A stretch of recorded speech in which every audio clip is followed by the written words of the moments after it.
ইরানের সমাজ কাঠামোয় নারীদের জীবন যেন এক অবিরাম সংগ্রামের নাম।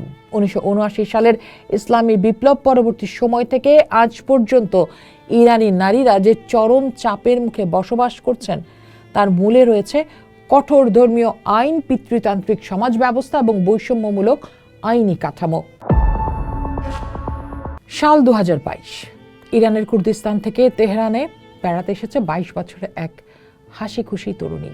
নাম মাশা আমিনি। মাথায় তার হিজাব ছিল, কিন্তু তার ফাঁক দিয়ে বেরিয়েছিল কয়েক গোছা চুল। এইটুকুই ছিল তার অপরাধ। ইরানের রাস্তায় ঘুরে বেড়ানো মোরাল পুলিশ বা নীতি পুলিশের চোখে তা ছিল ক্ষমার অযোগ্য। তারা মাশাকে তুলে নিয়ে যায়। মাত্র 3 দিন পর পরিবারের কাছে ফেরত আসে মাশা আমিনি, নিথর মৃতদেহ হয়ে। তার সমস্ত শরীরে ছিল নির্মম নির্যাতনের ক্ষত, মাথা ছিল রক্তাক্ত। যদিও পরে বলা হয়েছিল যে পড়ে যেয়ে মাশা আমিনি কোমায় চলে গিয়েছিল মাথায় ভেতরের রক্তক্ষরণের কারণে। হাসপাতালে মাশার শেষ ছবিটি যিনি তুলেছিলেন সেই সাহসী মহিলা ডাক্তারকেও পরে গুম করে ফেলে পুলিশ। মাশা আমিনিকে এখানে রেখে আমরা একটু পেছনে যাই। 2007 সালে রেহানে জাবারি, মাত্র 19 বছর বয়সী এক সফটওয়্যার ইঞ্জিনিয়ার, নিজের অফিসে এক ঊর্ধ্বতন কর্মকর্তার লালসার শিকার হয়েছিলেন তিনি। ধর্ষকের হাত থেকে নিজের সম্মান ও জীবন বাঁচাতে রেহানে বাধ্য হয়ে আত্মরক্ষার্থে চাকু চালান।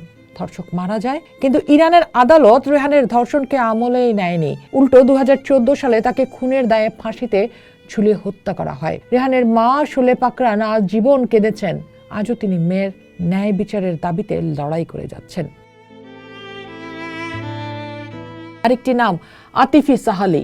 পিতৃমাতৃহীন এক অনাথ কিশোরী। মাত্র 15 বছর বয়সে পুলিশকে গিয়ে সে জানায় 51 বছরের এক লোক তাকে 3 বছর ধরে লাগাতার ধর্ষণ করছে।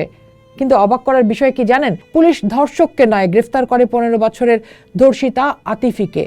বিবাহ বহির্ভূত সম্পর্কের মিথ্যা অভিযোগে তাকে 100 ঘা বেত্রাঘাত করা হয়।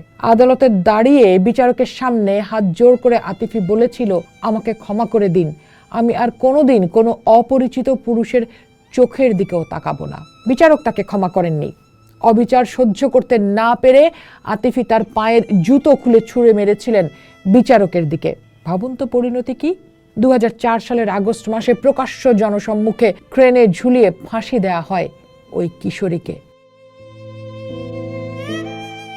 মাশা, রেহানে কিংবা আতিফি, এরা শুধু কয়েকটি নাম নয়, এরা এক নির্মম ব্যবস্থার শিকার। তবে ইরানে সব নারীরাই যে শুধু নীরবে মার খেয়ে যাচ্ছেন তা নয়, ঘুরে দাঁড়িয়েছেন অনেকে। 1929 সালে বাধ্যতামূলক হিজাব আইনের বিরুদ্ধে যে প্রতিবাদ শুরু হয় তা আজও চলছে। 2009 সালের কথা মনে আছে?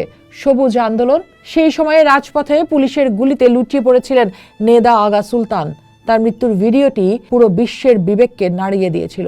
2017 সালে তেহরানের রাস্তায় লাঠির মাথায় সাদা হিজাব বেঁধে উড়িয়েছিলেন ভিদা মোভাহেদ। শুরু করেছিলেন গার্লস অফ রেভলিউশন স্ট্রিট আন্দোলনটি।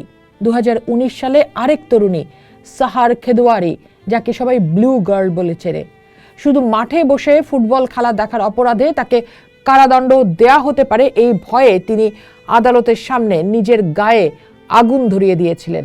এরপর 2022 সাল, মাশা আমিনির মৃত্যুর পর নারী জীবন স্বাধীনতা স্লোগানে রাজপথে নেমে বুকের রক্ত দিয়েছেন হাদিস নাজাফি ও মিনু মাজিদির মতো অসংখ্য সাহসী নারী। ইরানের সমাজ কাঠামোয় নারীদের জীবন যেন এক অবিরাম সংগ্রামের নাম। 1979 সালের ইসলামী বিপ্লব পরবর্তী সময় থেকে আজ পর্যন্ত ইরানি নারীরা যে চরম চাপের মুখে বসবাস করছেন তার মূলে রয়েছে কঠোর ধর্মীয় আইন, পিতৃতান্ত্রিক সমাজ ব্যবস্থা এবং বৈষম্যমূলক আইনি কাঠামো। বিপ্লব পরবর্তী ইরানে নারীর পোশাক ও ব্যক্তিগত আচরণের উপর বাধ্যতামূলক বিধিনিষেধ আরোপ করা হয়। হিজাব পরাকে আইনের অংশ করা হয়, যা আজ পর্যন্ত বলবৎ। এই কঠোর মানদণ্ড না মানার অপরাধে 2022 সালে মাশা আমিনির মতো তরুণীর মৃত্যু ইরান জুড়ে এক বিশাল গণ আন্দোলনের জন্ম দিয়েছিল। এই ঘটনা প্রমাণ করেছিল রাষ্ট্রের আরোপিত নিয়মের বিরুদ্ধে নারীদের ক্ষোভ কতটা গভীরে। তবে নারীদের চাপের মুখে থাকার মূল কারণ কেবল পোশাক বা ধর্মীয় নিয়ম নয়, বরং এর শিকড় অনেক গভীরে, যা দেশটির আইনি কাঠামোয় স্পষ্ট। ইরানের আইনে পারিবারিক প্রধান হিসেবে বাবা, দাদা বা স্বামীকে সর্বময় ক্ষমতা দেওয়া হয়েছে। বিবাহ, ভ্রমণ কিংবা ব্যক্তিগত জীবনের গুরুত্বপূর্ণ সিদ্ধান্তের ক্ষেত্রেও একজন নারী তার পুরুষ অভিভাবকের উপর নির্ভরশীল। ফলে অনেক নারী পারিবারিক সহিংসতার শিকার হওয়ার পরও আইনের আশ্রয় নিতে পারেন না। দেশটিতে বিবাহ বিচ্ছেদ পাওয়া প্রায় অসম্ভব একটি প্রক্রিয়া। এই অসহায়ত্ব থেকে মুক্তি পেতে বা সহিংসতা থেকে বাঁচতে অনেক নারী চরম পথ বেছে নিতে বাধ্য হন, যা প্রায়ই শেষ হয় আইনি জটিলতায়। পরিসংখ্যান বলছে ইরানের নারীদের মৃত্যুদণ্ডের হার উদ্বেগজনক। বিবিসির প্রতিবেদন অনুযায়ী কেবল 2000 থেকে 2022 সালের মধ্যে অন্তত 233 জন নারীর মৃত্যুদণ্ড কার্যকর করা হয়েছে এবং এর একটা বড় অংশই ঘটেছে পারিবারিক সহিংসতা থেকে বাঁচতে গিয়ে স্বামীর বিরুদ্ধে অপরাধমূলক পদক্ষেপ নেওয়ার কারণে। আইনি প্রক্রিয়ায় বিচারক ও আইনজীবীদের প্রায় সবাই পুরুষ হওয়ায় নারীদের বক্তব্য অনেক সময় উপেক্ষিত হয়। নিজেকে নির্দোষ প্রমাণ করার সুযোগ সেখানে খুবই ক্ষীণ। এছাড়া পরিবারের সম্মান রক্ষার দোহাই দিয়ে অনেক অভিভাবক অভিযুক্ত নারীদের থেকে মুখ ফিরিয়ে নেন। ফলে আইনি লড়াইয়ে তারা একেবারেই একা হয়ে পড়েন। রাষ্ট্রের কঠোর অবস্থানের পাশাপাশি সামাজিক চাপও নারীদের পিষ্ট করে। নারী অধিকার কর্মী নার্গিস মোহাম্মদী বা আতেনা দাইমের মতো ব্যক্তিরা যখনই এই অন্যায়ের প্রতিবাদ করেছেন, তাদের কারাগারে যেতে হয়েছে। প্রহার, মৌলিক সুবিধার অভাব এবং কঠোর কারাবরণ তাদের নিত্যসঙ্গী। অথচ যারা এই ব্যবস্থার সংস্কার চেয়েছেন তারা হয়েছেন রাষ্ট্রবিরোধী ষড়যন্ত্রকারী। ইরানের নারীদের বর্তমান পরিস্থিতি কেবল হিজাব বা পোশাকের সীমাবদ্ধতা নয়, এটি একটি কাঠামোগত নিপীড়ন। একদিকে রাষ্ট্রীয় আইন, অন্যদিকে রক্ষণশীল সামাজিক প্রথা। এই দুয়ের জাতাকলে পিষ্ট ইরানি নারীরা প্রতিনিয়ত তাদের মৌলিক অধিকার ফিরে পাওয়ার লড়াই করছেন। তবু এই অন্ধকারেরও একটা ছোট আলোর দিক আছে।